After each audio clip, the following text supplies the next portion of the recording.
Hi, English scholars. I hope all is well. Happy Wednesday.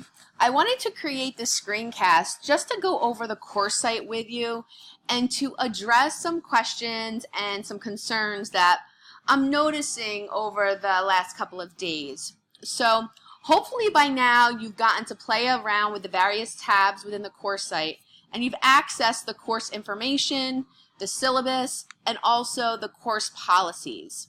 If you have not done so, it is crucial that you take a look at all of the documents within the course information. So to start, this is what you should see. I'm in a student preview mode right now, so I'm seeing hopefully what you see when you access the course. Here are announcements that I usually post weekly, sometimes even every other day. So I will upload important notes, weekly agenda items, and also some great resources. So if you go to the left, click on course information, you'll see the introduction to the course and the learning objectives. You'll also see the student expectations and grading. You'll notice that there are 2 exams for this course. The first exam is only 10%. Your final exam is 20%. Now I did that because I think it's really important that you see the style of the test, what is expected of you, and the first exam in a course is usually, it's eye-opening. So final exam, you should be used to what I'm looking for, and you should be ready to go. Quizzes are not every week. Those are 15%. Those are either every other or every 2 weeks. Major writing assessments, you'll have 2 of those. Then we'll have minor writing assessments. Those are basically 1-page reflections, and I will share with you how those will be formatted and the content for those as we move forward. And then your discussion board participation, which I've provided you a rubric for. So let's go back. Discussion board participation rubric is there. It's crucial that you not only post a very thorough response that addresses most of the texts, but it's also crucial that you facilitate discussion. So it's not enough to just concur with your classmates and say, "I agree with you. That was that was very insightful." Try to ask some questions of your peers and make them think a little bit. What did you mean by so-and-so. So really try to ask your peers questions to help drive the discussion. And then my bio and a picture to personalize the experience a little bit. There's also the syllabus and the course notes.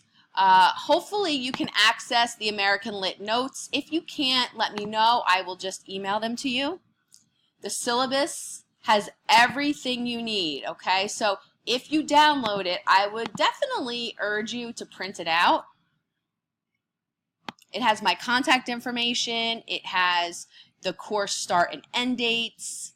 It provides all of the policies and also the weekly itinerary. Now notice it does say that there is an online quiz this week. I canceled the quiz.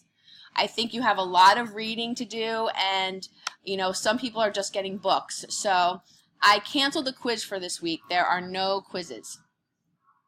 Please take a look at the companion site. This is a great website to help supplement the reading a little bit. Then we have our policy statements from Georgian Court, and then finally an overview of the 8th edition of the MLA citation guidelines, which you will need to use when you write your papers. Moving into the weekly itinerary,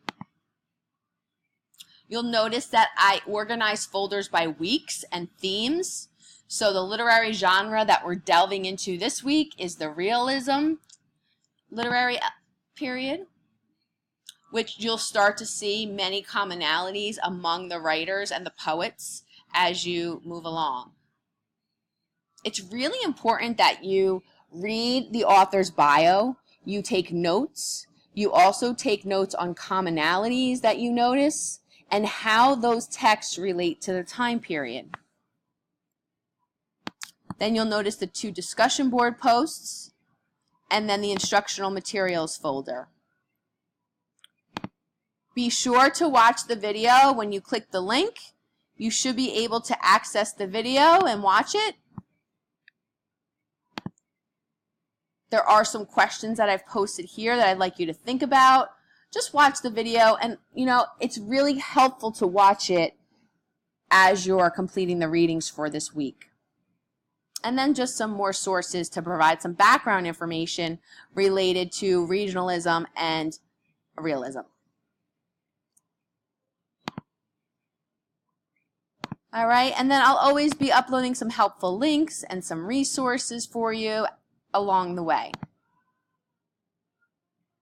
Please know that I was informed by the dean that not having your anthology is not a valid excuse to not have your work.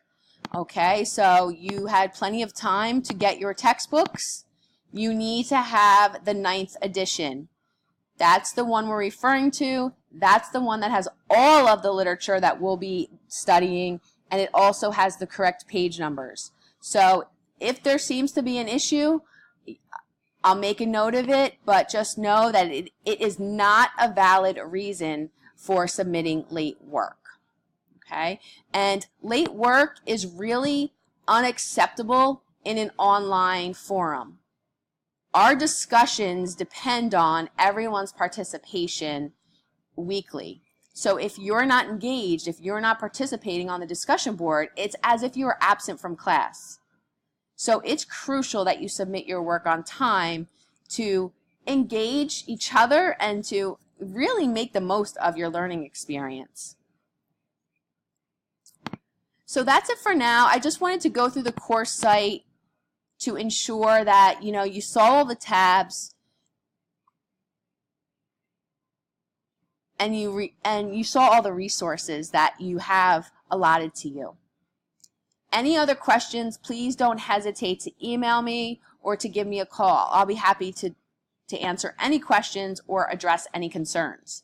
I look forward to speaking with you, and again, just keep an eye on the course page. You should be checking your announcements and your emails, I would say daily. All right? Take care.